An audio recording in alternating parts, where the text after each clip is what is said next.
বিড়ালের মতো 500 বছর বেঁচে থাকার দরকার নাই, সিংহের মতো 1 ঘন্টা বাঁচতে চায়। ভারতীয় আধিপত্যবাদের বিরুদ্ধে, আগ্রাসনের বিরুদ্ধে, চাঁদাবাজের বিরুদ্ধে, টেন্ডারবাজের বিরুদ্ধে, দুর্নীতির বিরুদ্ধে, রাহাজানির বিরুদ্ধে ইনসাফের পক্ষে কথা বলতেন। ঠিক একইভাবে শহীদ ওসমান হাদিকে আমরা দেখতে পেয়েছি। আমি যদি বলি, আমার ছোটবেলা বোঝ হওয়ার পর থেকে আমি যাকে দেখে অনেক পুলকিত হতাম। আমার সোর্স অফ ইন্সপিরেশন ছিল আল্লামা দেলোয়ার হোসেন সাইদি হুজুর। এবং 13 সালে অসংখ্য আন্দোলন সংগ্রাম হয়েছে, 14 সালে তখন আমরা প্রতিনিয়ত রাজপথে যেতাম।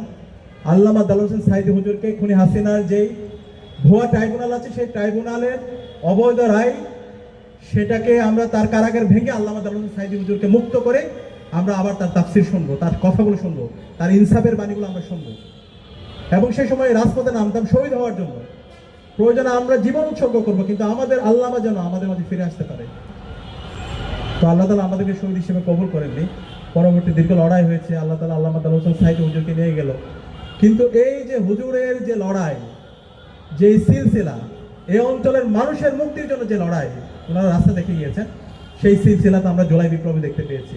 জুলাই বিপ্লবের আবু সাঈদ, ওয়াসিম, শান্ত, আলী রায়হান প্রত্যেকেই এই আল্লামা দেলোয়ার হোসেন সাইদি হুজুররা যে আধিপত্যবাদের বিরুদ্ধে, আগ্রাসনের বিরুদ্ধে যেভাবে তারা ভোকাল ছিল, ঠিক একইভাবে আমরা তাদের মধ্যে সেই আকাঙ্ক্ষা, সে প্রত্যাশা আমরা দেখতে পেয়েছি।